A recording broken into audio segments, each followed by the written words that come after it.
Hi hello నమస్తే. నేను మీ కట్టా కార్తీక్. ఆంధ్రప్రదేశ్ ప్రజలకు ప్రత్యేకించి వైసీపీ కార్యకర్తలకు మంచి వార్త. వైఎస్ జగన్మోహన్ రెడ్డి అసెంబ్లీకి రాబోతున్నారు. నిజమే మీరు వింటుంది. ఇన్నాళ్లుగా తనకి ప్రతిపక్ష హోదా ఇవ్వలేదు అనే కారణాన్ని చూపించి, సాకును చూపించి అసెంబ్లీకి రావటం మానేసినటువంటి వైఎస్ జగన్మోహన్ రెడ్డి గారు తన పార్టీ ఎమ్మెల్యేలతో కలిసి తనతో పాటు ఉన్నటువంటి 10 మంది ఎమ్మెల్యేలు, ఎందుకంటే మొత్తం వైసీపీకి వచ్చింది 11 మంది ఎమ్మెల్యేలు. ఆ 11 మందిలో జగన్మోహన్ రెడ్డి గారు కూడా ఒకళ్ళు. పులివెందుల నుంచి గెలిచారు కడప జిల్లా. కాబట్టి తనతో పాటు 10 మంది ఎమ్మెల్యేని వెంట పెట్టుకొని అసెంబ్లీకి రాబోతున్నట్టు తెలుస్తుంది. మొన్న ఈ మధ్య గవర్నర్ని కలిశారు వైసీపీ నాయకులు జగన్మోహన్ రెడ్డి సెక్యూరిటీ విషయం మీద. కలిసినప్పుడు గవర్నర్ గారు అడిగారట, నా బడ్జెట్ స్పీచ్కి వస్తున్నారా లేదా? ఎందుకంటే బడ్జెట్ స్పీచ్ కంటే ముందు ఆయన గవర్నర్ ప్రసంగం ఒక ట్రెడిషనల్గా ఉంటుంది. ఆ ట్రెడిషనల్గా ఉన్నటువంటి గవర్నర్ సమావేశం అంటే గతంలో ఎప్పుడూ రాలేదు కాబట్టి వస్తున్నారా అని చెప్పేసి ఆయన అడిగిన దానికి వస్తాము అనేటువంటి సమాధానం వైసీపీ నాయకులు ఇచ్చారు అనేటువంటిది మనకు వినపడుతున్న సమాచారం.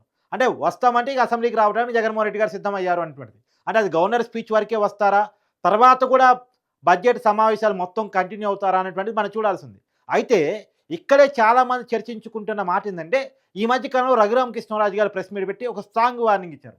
అసెంబ్లీ గనక జగన్మోహన్ రెడ్డి గారు కానీ వైసీపీ ఎమ్మెల్యేలు కనుక రాకపోతే వాళ్ళ మీద చర్యలు తీసుకుంటాము, వాళ్ళని అనర్హులుగా ప్రకటిస్తాము.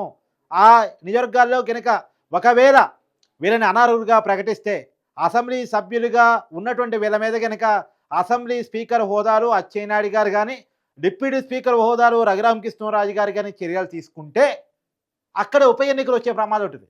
ఉప ఎన్నికలు వస్తే మొత్తానికి ప్రమాదం అయ్యే అవకాశం ఉంది. ఎందుకంటే వైసీపీకి చాలా నెగిటివ్ నడుస్తుంది. కూటమి ప్రభుత్వం అధికారంలో ఉంది. కూటమి ప్రభుత్వానికి మొన్నటి ఎన్నికల్లో చాలా మంచి వేవ్ వచ్చింది.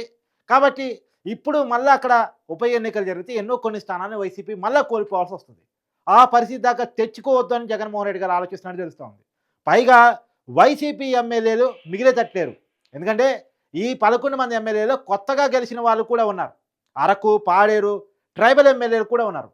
వాళ్ళు అసెంబ్లీకి ఎట్టి పరిస్థితుల్లో వెళ్ళాలని. ఎందుకంటే ఏ ఎమ్మెల్యే అభ్యర్థి అయినా సరే ఎమ్మెల్యేగా ఎన్నికల్లో నిలబడి కష్టపడి ఖర్చు పెట్టి రకరకాల ప్రయత్నాలు చేసి ఎమ్మెల్యే గెలవడం అంటే అంత చిన్న విషయం కాదు. ఇవాళ రేపు అంత కష్టపడి గెలిచి అసెంబ్లీకి వెళ్ళలేని పరిస్థితిలో ఉంటే ఎవరైనా అసహనంలో ఉంటారు కదా. అసెంబ్లీకి వెళ్ళాలి, రాష్ట్రం అంతా నన్ను చూడాలి, ప్రజా సమస్యల మీద నేను మాట్లాడాలి, అసెంబ్లీలో నేను కూర్చోవాలి. ఎక్కడైతే చంద్రబాబు నాయుడు గారు, పవన్ కళ్యాణ్ గారు, గతంలో జగన్మోహన్ రెడ్డి గారు ఏ అసెంబ్లీ సాక్షిగా అయితే పరిపాలన చేశారో, చట్టాలు చేశారో అక్కడ మేము కూడా కూర్చొని మాట్లాడాలని ఎవరికైనా కొత్తగా ఎన్నికైన సభ్యుడికి ఉంటుంది ఆ ఫీలింగు. అంత కష్టపడి గెలిచింది అసెంబ్లీలో సభ్యుడిగా కూర్చోడానికే కదా. జీతాలు తీసుకుంటున్నప్పుడు, సెక్యూరిటీ కోరుకుంటున్నప్పుడు ప్రజలు కూడా అడుగుతారు కదా, అసెంబ్లీకి ఎందుకు వెళ్ళట్లేదు, మా సమస్యలు ఎందుకు మీరు అసెంబ్లీలో మాట్లాడట్లేదు అని చెప్పేసి. కాబట్టి వైసీపీ ఎమ్మెల్యే నుంచి వైసీపీ అధిష్టానం మీద జగన్మోహన్ రెడ్డి మీద తీవ్రమైన వ్యతిరేకత వస్తూ ఉంది. మేము పార్టీ మారుతామని కడిగిపోతుంది. నిజానికి ఒక 3 ఎమ్మెల్యేలు జనసేనలోకి, ఒక ఎమ్మెల్యే కూటమి అంటే టీడీపీలోకి వెళ్ళటానికి సిద్ధమయ్యారు. కానీ వెళ్ళిన క్రమంలో మళ్ళీ వాళ్ళకి రాజీనామాలు చేయించి బయ్యాల్సింది పెట్టాలో, లేకపోతే ఇలా రకరకాల కారణాలు అనారుతో వేటు వేసే అవకాశాలు ఇవన్నీ రీత్యా ఈ ప్రజెంట్ అయితే ఆ పార్టీలు తీసుకునే కోణంలో కూడా వాళ్ళు స్టాప్ చేసినట్టున్నారు. మొత్తానికి ఆగిపోయింది. కానీ అసెంబ్లీకి కనుక జగన్మోహన్ రెడ్డి గారు వెళ్ళకపోతే ఆగిపోయే పరిస్థితిలో వాళ్ళ పార్టీ మారే అవకాశం ఉంటుంది. వైసీపీకి రాజీనామా చేసే అవకాశం ఉంటుంది. కాబట్టి వాళ్ళని బొజ్జగించే ప్రయత్నాలు ఒకవైపు చేయాలంటే అసెంబ్లీకి వెళ్ళాలి.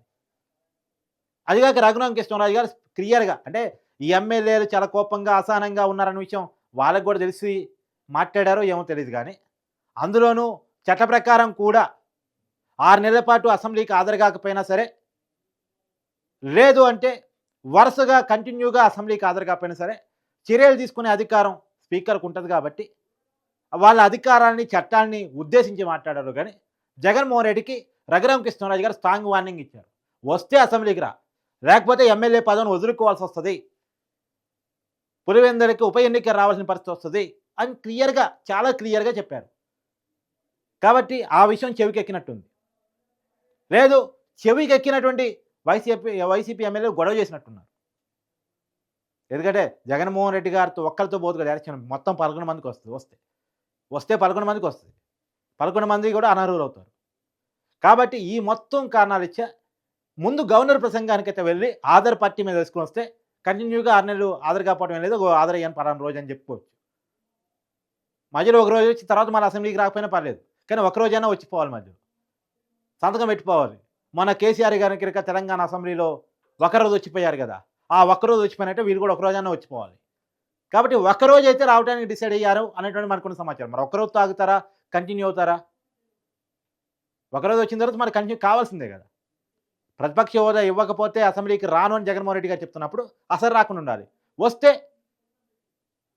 పూర్తిగా రావాలి. ఇప్పుడు ఈ సంశయంలోనే వైసీపీ పార్టీ ఉంది. కాబట్టి చాలామంది రాజకీయ విశ్లేషకులు అనుకుంటుందేంటంటే ఇక జగన్మోహన్ రెడ్డి గారు కంటిన్యూగా అసెంబ్లీకి వస్తారు. దానికేం చెప్తారంటే బడ్జెట్ సమావేశాలు బడ్జెట్ పెడుతున్నారు. అక్కడ సంక్షేమ పథకాలకు నిధులు కేటాయిస్తున్నారా లేదా అడగటానికి, ప్రశ్నించడానికి, పోరాటానికి, ప్రజల తరపున మాట్లాడటానికి వస్తున్నామని చెప్తారు. సరే ఏం చెప్పినా వాళ్ళ కారణాలు ఏం చెప్పుకున్నా సరే అసెంబ్లీకి రావటాన్ని మనం ఆహ్వానించాలి. అసెంబ్లీ సభ్యులుగా వాళ్ళు ఎన్నుకోబడ్డప్పుడు, జీతం తీసుకుంటున్నప్పుడు, అలవెన్సులు పొందుతున్నప్పుడు, సెక్యూరిటీని పొందుతున్నప్పుడు, అవన్నీ ప్రయోజనాలు ప్రజల డబ్బుల నుంచి తీసుకుంటున్నప్పుడు ఖచ్చితంగా అసెంబ్లీకి రావటం వాళ్ళ బాధ్యత. హక్కుగా సెక్యూరిటీ అడుగుతారు జగన్మోహన్ రెడ్డి గారు. నేను మాజీ ముఖ్యమంత్రిని, నాకు సెక్యూరిటీ కావాలంటారు. మరి సెక్యూరిటీ ఎంత హక్కో అసెంబ్లీకి రావటం అంత బాధ్యత. బాధ్యతలు నెరవేర్చినోడికి హక్కుల గురించి మాట్లాడే అవసరం లేదు. బాధ్యతల గురించి పట్టించుకునే వాడికి హక్కుల గురించి మాట్లాడే హక్కు ఉంటది. నైతిక హక్కు ఉంటది. కాబట్టి ఖచ్చితంగా అసెంబ్లీకి రావాలి, రావాల్సిందే అని కూడా ఆంధ్రప్రదేశ్ ప్రజలు డిమాండ్ చేస్తున్నారు. కాబట్టి ఇప్పుడు మనకు వింటున్న వార్త నిజంగా అసెంబ్లీకి జగన్మోహన్ రెడ్డి గారికి కనుక వస్తే అది ఒక మంచి శుభవార్త అవుతుంది. మంచి శుభవార్తే అవుతుంది. మరి చూడాలి. ఈ డెసిషను నిజంగానే వైసీపీ పార్టీ తీసుకుందా? ఎందుకంటే బయటకు ఒక రకంగా లీకులు ఇస్తారు. మళ్ళా ఆచరణలోకి వచ్చేసరికి ఇంకో రకంగా ఉంటది. రకరకాల గతంలో చూసాం కదా! కాబట్టి ఆ పరిస్థితి లేకుండా అసెంబ్లీకి వస్తారన్న వార్తను ఈ పాటికి నమ్ముదాం. రావాలని ఆశిద్దాం. ఆశించడం కాదు, డిమాండ్ కూడా చేద్దాం. ఎందుకంటే మా ప్రజల యొక్క హక్కు, ప్రజల డబ్బులే జీతాలుగా వాళ్ళకెళ్తున్నాయి. జీతాలు ఇస్తున్నప్పుడు అసెంబ్లీకి రామని అడిగే హక్కు, నైతిక హక్కు ప్రజలకు ఉంటది. ఆల్రెడీ వైసీపీ ఎమ్మెల్యేని అడుగుతున్నారట కూడా. చూడాలి.